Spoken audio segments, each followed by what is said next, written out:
Hello guys, and this seems like a deadly week of the deadly months for the Russian aviation.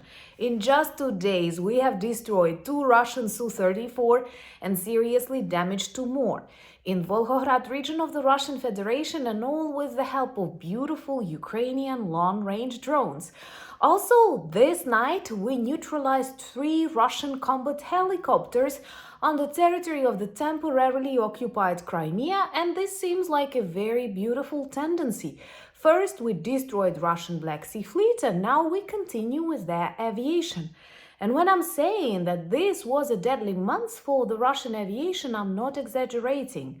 Only in June alone, we have destroyed 48 aircraft. And in total, since the start of the full-scale invasion, which we actually should name the failed Putin's Blitzkrieg, we destroyed more than 420.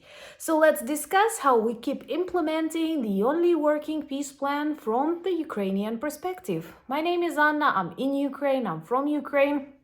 And if you want to see the collapse of the Kremlin, subscribe, I'm sure we will discuss that on the channel soon too. So I was really happy to learn that these general numbers of the destroyed Russian aviation right now exceed 400. Actually 424 if I'm not mistaken, after the last destroyed Sus in Volgograd region. That is a lot. These are billions of dollars, but most importantly, Russians cannot substitute it.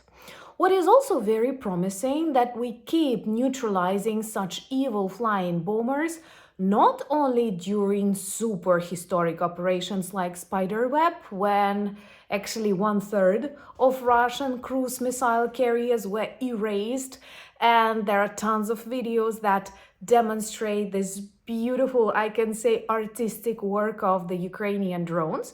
But we also do that literally on a weekly basis with long-range drones, also demonstrating the vulnerability of the Russian air defense. Because trust me, after all of these losses, they definitely try their best to protect air bases, but this is how their best looks. So let's begin with Volgograd region, another Russian geography lesson. It's not that close to the front lines, and there is a military air base in Marynivka settlement, and Ukrainian long-range drones targeted 2 Su-34, destroying them completely and seriously damaging 2 more Su-34. Every Ukrainian hates this aircraft because these are Russia's strategic fighter bombers. They mainly use them to target Ukrainian civilian infrastructure, not just on the front lines, but also close to the front lines. That is another reason why it would be very logical and simply humane to allow Ukraine to use long-range missiles and also to supply with them, for example, Taurus, the ones that Chancellor Merz promised during his election campaign but decided to not to provide to Ukraine after he was elected. Not the first time, and that is one more reason why Ukrainian government invests more in the development of the Ukrainian ballistic missiles, not just Neptune that we have successfully modified and it destroys various objects, not just marine objects like the warship Moskva, which it sunk at the very beginning of the invasion. But perhaps that's the best solution when you don't need to ask anyone's permission. And here I'm very grateful to those countries, to those businesses that want to develop weapons with Ukraine, in Ukraine. And this definitely makes our part of the world a safer place. What is also good to know that together with those destroyed Su-34s in Volgograd, an important maintenance facilities were burned to the ashes. And these fighter jets, bombers, they need a lot of maintenance, and the destruction of such objects can actually be even worse than the destruction of the aircraft themselves, because it literally paralyzes the work of that airbase for a certain time, which translated into normal civilian language means more human innocent lives saved. Thumbs up for that, and please share these videos if you share my opinion. in the world intoxicated with the Russian narratives. We need truth. And I'm very grateful for your shares, for your comments, for your support. This is super important for me personally and for Ukraine. That's the easiest way to demonstrate your solidarity, but still very, very effective. Same as the Ukrainian strikes on the temporarily occupied Crimea military bases. These are Russian military bases. One of the greatest mistakes of the independent Ukraine was to allow the Russian Black Sea Fleet to remain there together with these rusty military bases. And after we clean it from the invaders, trust me, you will love Crimea as a resort. That's the plan I often hear from the optimistic Ukrainians, and we need some optimism in these crazy, chaotic times.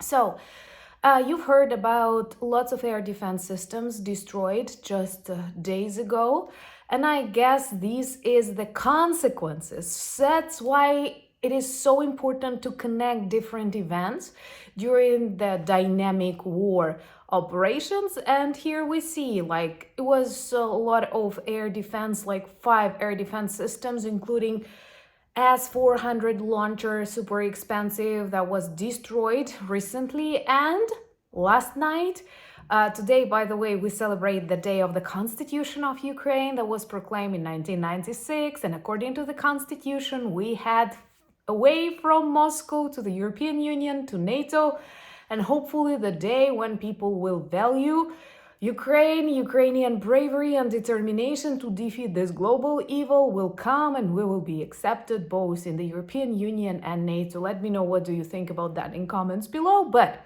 let's return back to those burned helicopters. So after this air defense was paralyzed, together with the destruction of S-400 launcher, this is super expensive, impossible to substitute. This night, the night before the day of Constitution of Ukraine, we destroyed 3 combat helicopters. They are always very expensive. They are used for various combat assault groups, lots of evil they can do. So we destroyed Mi-8, Mi-26 and Mi-28. Sums up for that, together with missile system Pantsir.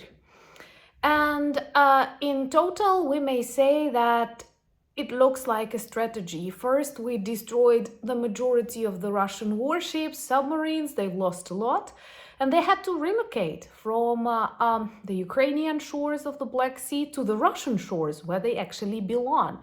Many of you remember that the headquarters of the Russian Black Sea Fleet before the start of the full-scale invasion were in Sevastopol, and right now it is in Novorossiysk in Russia.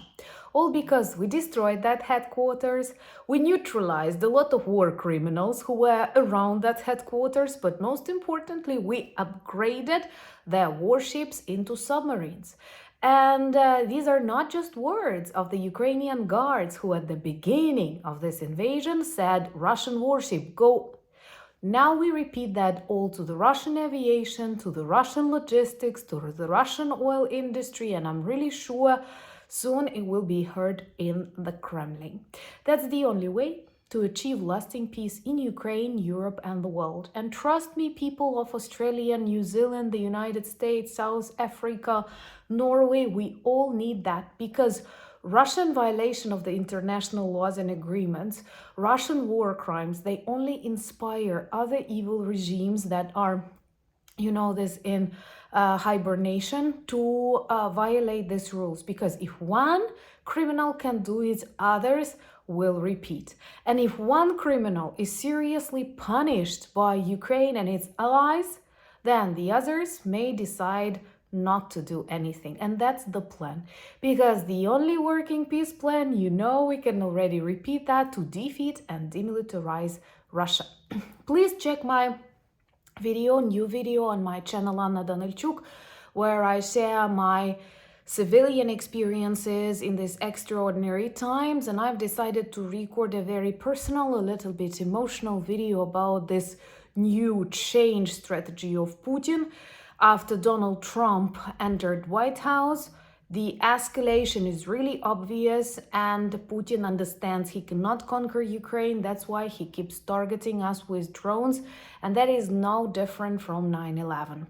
Check this video on my new channel, join the community there too, and please share everything that you consider important, that's super important, that works really well to remind people about war in Ukraine and the need to defeat Russia. Check our merch shop, it has also lots of good items that work well as reminders and conversation starters about Ukraine, and I don't need to remind you, that is super important. Follow me on Instagram, I share more of my everyday life there, on X, Blue Sky, Threads, and join the Discord community. Thank you for buying me coffees, becoming my patrons and sponsors of the channel. That's an honor to have you in my life, and that's an honor to have our community that stands united in such crazy times. Слава Україні!